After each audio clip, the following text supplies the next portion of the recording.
नमस्कार दोस्तों। आप लोग कैसे हैं? उम्मीद करता हूँ कि आप लोग अच्छे होंगे। तो दोस्तों, आज आप लोगों के बीच में एक नई कहानी लेकर आया हूँ।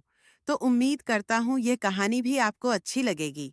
तो दोस्तों, आइए कहानी को शुरू करते हैं।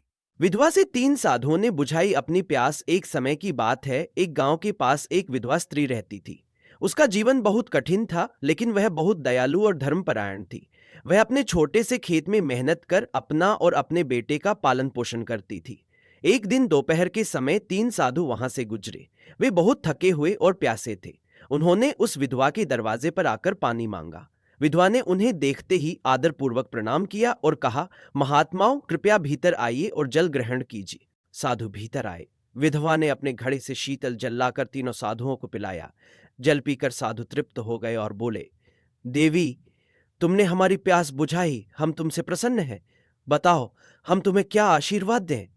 विधवा ने विनम्रता से कहा, महात्माओं, आप आशीर्वाद देने में समर्थ हैं, लेकिन मैं किसी बड़े वरदान की इच्छा नहीं रखती।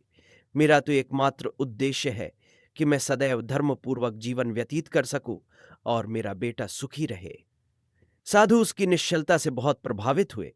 उन्होंने उसे आशीर्वाद दिया कि उसके घर में कभी अन्न जल की कमी नहीं होगी और उसका बेटा बड़ा होकर एक योग्य और सदाचारी व्यक्ति बनेगा।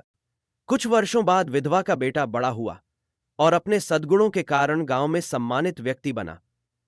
विधवा ने जो दया और सेवा साधुओं को दी थी, उसका फल उसे जीवन भर मिला। शिक्षास दया और सेवा का फल सदैव उत्तम होता है। बिना किसी स्वार्थ के की गई सेवा भविष्य में सुख और समृद्धि लाती है। तो दोस्तों, ये कहानी आपको कैसी लगी? आप कमेंट में बताएं। अगर आप हमारे YouTube चैनल पर पहली बार है, तो हमारे चैनल को सब्सक्राइब कर लें और वीडियो को एक लाइक कर दें। तो दोस्तों, फिर मिलते हैं एक नई कहानी के साथ। तब तक के लिए नमस्कार, जय हिंद।